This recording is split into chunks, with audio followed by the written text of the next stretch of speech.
Senator Judge Raffy Tulfo is recognized. You may proceed, sir, when you're ready for interjections and interventions. You have 2 minutes, sir.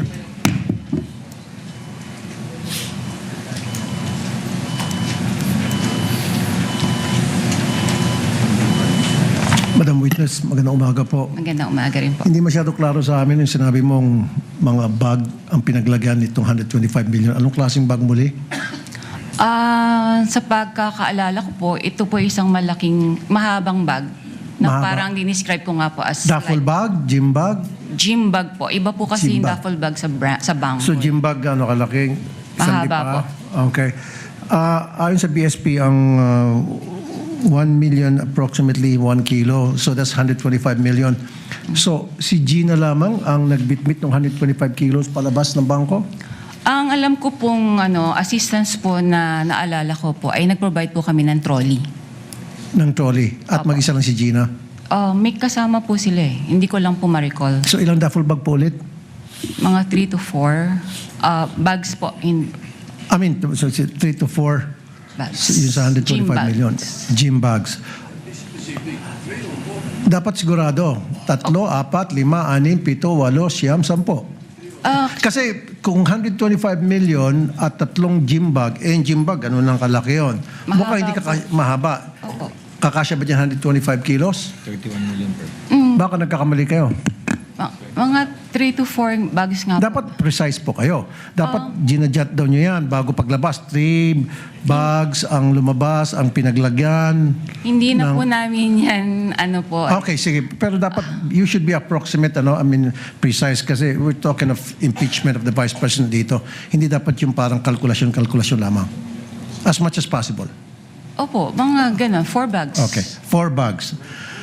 Now, wala bang, kasi alam ko, pag ganun kalaki amount, kuminsan yung bangko nag-offer doon sa depositor na i-deliver yung pera sa lugar na gusto nilang pupuntahan ng perang yon through the what we call armored car or armored vehicle. Hindi kayo nag-provide na ganoon? Hindi po. Wala po kasi kaming memorandum of agreement regarding po sa services, cash services po, or cash delivery. So hindi nag-request yung OVP ng cash delivery through armored vehicle papunta doon sa back Wala of their po, office? Okay. Curious lang ako, sino itong, meron pa isang pangalan na kapirma sa baba ng cheque, itong Rosaline L. Sanchez sa pagkakalam mo. Kasi di ba sa baba, nakalagay Rosaline Sanchez and then Lemuel Ortonio, signatory doon sa pag-release ng cheque. Who are they? Authorized signatory po. Isa po siya sa authorized signatories po ng Office of the Vice President. Si Rosaline Sanchez, sino po ito? Sa Siya- pagkakalam niyo po? Ang alam ko po, siya po yung sa finance. Sa finance. Okay, nabanggit niyo rin po prior doon sa withdrawal, you're given 1 or 2 days para makapag-prepare ng cash. Sino po ulit tumatawag sa inyo? Si Miss Queenie Masangkay po. Paano niyo po nalaman na si Miss Queenie Masangkay yung tumatawag sa inyo? Na-meet ko na rin po siya sa branch nung pong nag-open po sila ng MDS account po. Okay. Last na naman, usually pag ganun kalaking amount ang withdraw, sinisiguro nyo na yung pupunta doon sa bangko, yun yung authorized na mag-withdraw talaga ng amount ng perang yan. Kadalasan tinatawagan pa yung principal. Wala kayong ganung klaseng protocol in place? Wala na po kasi may advice na po siya. Wala na. May advice na sige po siya. May pera na. Okay, thank you. Bago po yung bell, Senator Judge Raffy. Next to be recognized for his interjections would be Senator Bam Aquino. You have 2 minutes, sir. Maraming salamat, Proceed when Mr. you're ready. Presiding Officer. Miss Violeta, magandang umaga. Magandang umaga din po. Kaklaruin ko lang po, yung cheque ay mula po kanino? Mula po sa Office of the Vice President. Hindi po, dyan po napunta yung pondo, no? But kanino po, anong account galing po yung perang yan? Sa Office of the Vice President nga po. Because it was already downloaded to the Office of the Vice President from the Treasury. Is that Opo. correct? Opo. Okay. So this is OVP funds na napunta kay Miss Gina Acosta na SDO po nila. Tama po? Basta po yung si Miss Gina, yung payee po ng cheque. Yung pay. Okay. Nabanggit niyo po kanina na unusual po yung laki, no? Kapag ganun po, do you report this to any agency kung pinagtatakahan nyo po na parang ang laki naman ito? Do you do any reporting or wala na pong reporting yan? I'm sorry, Your Honor. May we invoke po yung AMLA rule na hindi po kami pwede mag-disclose any information po regarding sa reporting. Sa reporting? Okay. AMLA rule po siya. Let me rephrase the question. Ang government transactions po ba ay sakop ng AMLA rules? Makakasagot po niyan ang AMLC po. Hindi, pwede niyong sabihin, hindi ko po alam yung sagot. Kayo po isang branch manager, so kayo po yung nasa land bank ng ilang taon, alam niyo po yung mga rules. Nais ko lang pong malaman kung ang government transactions ba ay sakop ng AMLA regulations po natin. Wala naman pong exemption po doon. So sakop po siya. Sakop po. Okay. Sabi niyo po ba sa AMLA rules ay kasama ito sa mga covered or suspicious transactions? Tama po ba? Yun nga po. So, I invoke po na mag-prohibit po ako magsabi po nito. Okay, let me rephrase. I'm sorry, for me, these are simple questions, no? Regulations lang po ito. So, ulitin ko, sakop ang government transactions sa AMLA regulations, correct?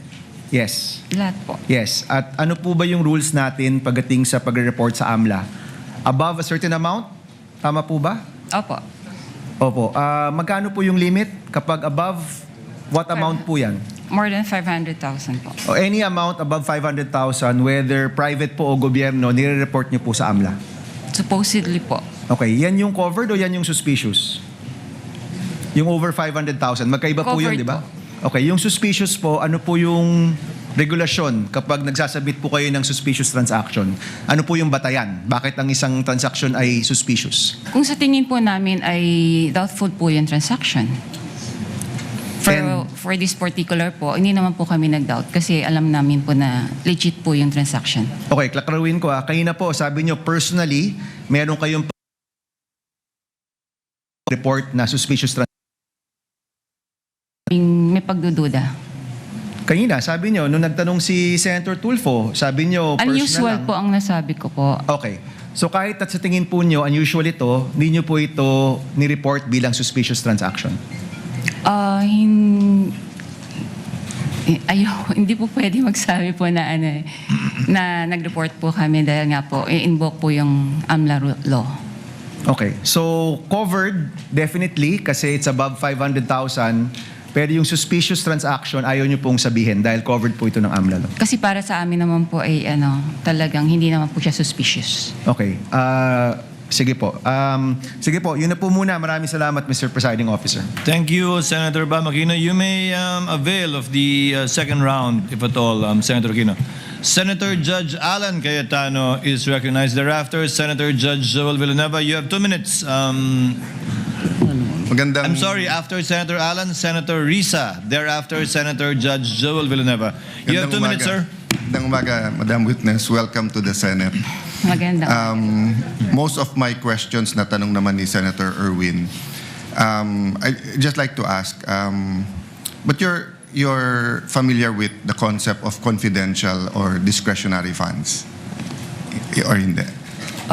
In government parlance. Wala po kang Okay. alam. No, kasi kung hindi ka familiar, whether that agency has 50 million discretionary funds or let's say if you were the manager sa OP and they had, I don't know how much now, 10 billion, you won't find it unusual kung 500 million, 250, 1 billion. Kasi nga usual means parate, unusual means bakit ganito kalaki, no? Because when I was in the DFA, there was a big storm and I've never dealt with land bank directly except for my personal account as sa sweldo ko as DFA secretary. But the president asked us, what can each agency do? So my staff then, si Yusek Ariola said, sir, maraming ma-stuck sa mga ports, airport at seaport. May isa tayong fund. Kung OFW sila, pwede tayong magbigay. So I think we had to withdraw 50 or 100 million. At sinabi ng branch manager, wala. And then it was a Friday. So I had to call the president of Land Bank and say, sir, Basta stranded, hindi. And then they sent over 50 or 100 million. So my point is, just because it's unusual, it doesn't mean it's illegal or whatever. Tama po ba? Wala naman pong illegal doon sa encashment po. Because nga, may difference when it's a private account. So it's a private account and they don't usually, let's say, someone has a private account, commercial or private, meaning business or personal niya, they always withdraw 50,000, 100,000. This is theoretical, so hindi to covered ng bank secrecy law. Suddenly, we withdraw ng 3 million, minsan nagtatanong, di ba? Dahil know your customer, di ba? Ganon din sa deposit. I'll just finish this line. Ganon din sa deposit, di ba? So, kung sweldo ko 30,000, every time nagde-deposit ako 30,000, biglang magde-deposit ako 2 million, tatanungin ako, sir, saan galing to? Right? Correct. Pero pag government, as long as you're dealing with the people you identified with, so whether that's DPWH, whether that's DOTR, basta't everything's in order, magtataka ka lang pag sobrang laki ng amount, but then you'll release it. No? Kindly Thank you. wind up. Yeah, Senator that's Judge all. Allen. Thank you. I was just clarifying that point. Thank you, Senator Judge Allen. Senator Judge Risa Ontiveros is recognized. You may proceed, ma'am. When you're ready, you have 2 minutes.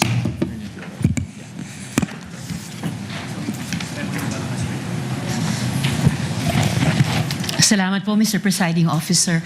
Madam Witness, yung 32 years nyo po na sinabi sa banking industry, yun po ba lahat ay sa land bank lamang? Opo. Okay. And then, sabi nyo po, unusual. Unusual yung withdrawals na ito. Sa 32 years nyo po sa banking industry, sa land bank, nakakita na po ba kayo ng ganyang kalaking amount na withdrawal ever before? First time po. First time. Okay. Sabi nyo nga kanina, unusual yung amount. First time, may ganyang amount na 125 million pesos. Bakit nyo sinabing unusual? Ano yung floor nyo para sabihing unusual yung isang amount? Usually po kasi kaya naging unusual para sa akin kasi cash po siyang kinukuha. Sa other, naman po is, kumbaga nag-issue po sila ng mga cheque sa, yung disbursement po nila, by checks po, hindi po cash. Okay. So, hindi lang yung laki nung halaga na 125 million ang unusual din na yung ganyang unusual amount ay sa cash kinuha at hindi sa mga cheque. Opo. Okay. And yung 125 million, yun ba yung minimum na pag kinuha in cash, sasabihin nyo unusual? Or meron bang lowest amount na kapag kinuha in cash, sasabihin nyo na rin unusual? Pwede naman po naming sabihin na unusual. Let's say kung over, let's say 500,000 na po siya. Over 500,000? Kasi yun, Kung over 500,000 kinuha in cash, sasabihin nyo unusual. for that particular, let's say po yung kliyente, yung mga ganun po. Opo. For the particular client. Ito, hindi lang 500,000, 125 million. So, 250 times mas unusual sa minimum amount na sasabihin yung unusual kung kinuha in cash. Depende po rin sa yung kliyente po. Depende sa kliyente. But kung sino mang kliyente aside, nasabi niyong unusual dahil 125 million na para po sa akin is 250 times yung 500,000 at hindi po in check, kundi in cash po kinuha.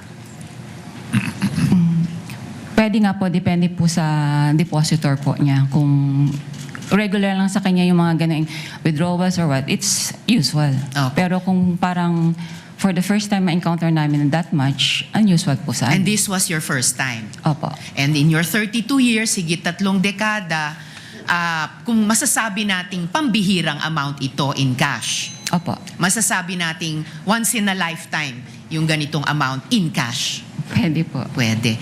Alright. Salamat, Mr. Presiding Officer. Thank you.